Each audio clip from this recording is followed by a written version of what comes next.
बिस्मिल्लाहिर्रहमानिर्रहीम सल्लल्लाहु अलैहि व आलिहि वसल्लम। रब्बी ज़िदनी इल्मा। दिलावर, हम कौन सा चैप्टर पढ़ रहे हैं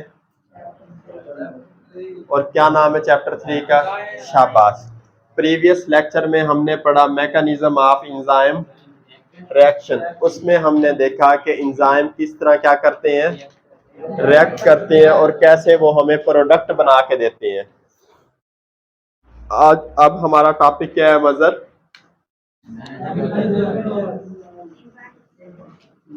कौन सा टॉपिक है मजर हमारा?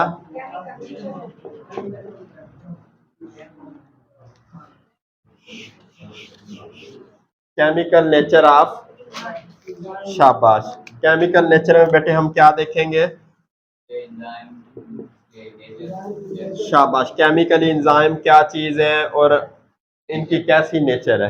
नेचर कहते हैं फितरत को, तबीयत को। जिस तरह हम कहें Wasim is a man of excellent nature, is a man of good nature. शाबाश। तबीयत, फितरत, कुदरत। बेटे जो भी एंजाइम है वो दो तरह की चीजों से मिलकर बने होते हैं। जिस तरह हम इंसान, अगर हम अपने आप को देखें तो गोश्त और किसके मिलकर बने हुए हैं?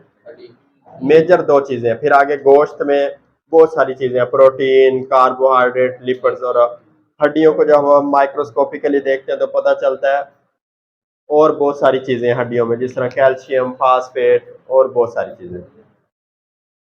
एंजाइम बेटे दो तरह की चीजों से मिले हुए। एक इसका होता है प्रोटीन पार्ट और दूसरा non protein part.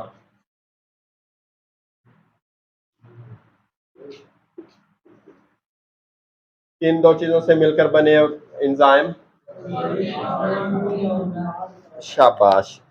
Overall enzyme, आगे इसे मजीद हम जब डिटेल में हमने देखा तो हमें नजर आया जी इसमें तो दो चीजें, दो तरह की चीजें मौजूद है, प्रोटीन और non protein part.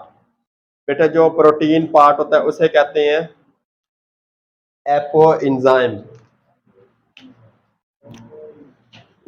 A P O enzyme. A से मुराद ए और पी ओ से मुराद प्रोटीन। जो एंजाइम का प्रोटीन पार्ट हो उसे हम क्या कहेंगे? Apo enzyme. और बेटे जो नॉन प्रोटीन पार्ट हो उसके आगे मजीद तीन नाम है।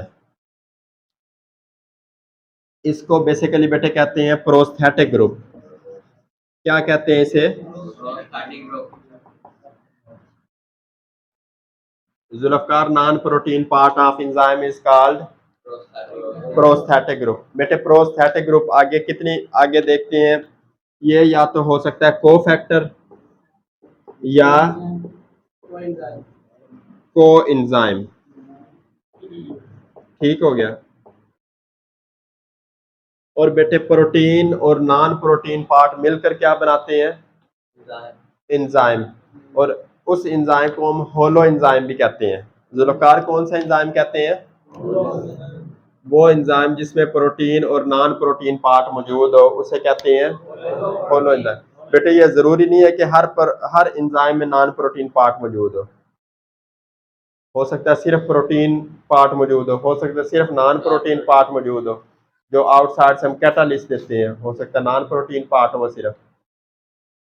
अब प्रोस्थेटिक ग्रुप में अगर सिर्फ कोफैक्टर मौजूद हो, कोफैक्टर होते हैं इनऑर्गेनिक आयंस।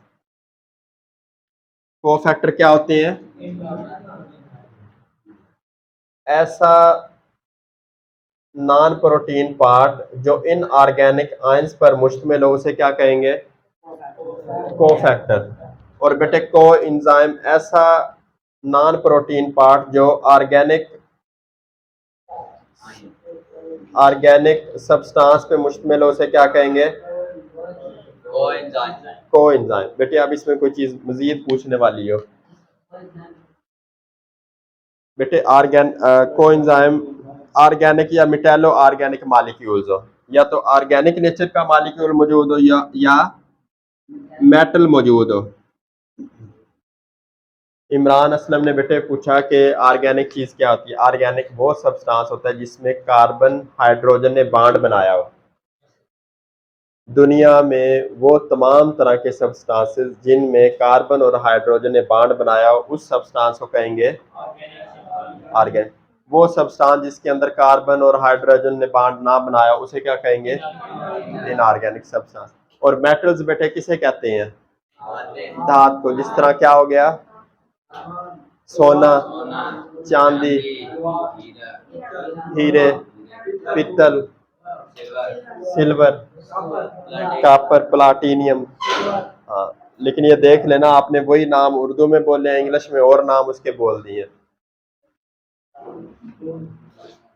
जुल्फकार ये तवज्जो करें, प्रोटीन और नॉन प्रोटीन पार्ट मिलकर होलो एंजाइम कहलाते हैं। जो प्रोटीन पार्ट होता है उसे मेडिकली हम क्या बोलते हैं? Apo enzyme. जो नॉन प्रोटीन पार्ट होता है उसे क्या कहते हैं? Prosthetic group. अगर ये non protein part in organic ions पर मुश्तमिल हो तो उसे कहेंगे कोफैक्टर।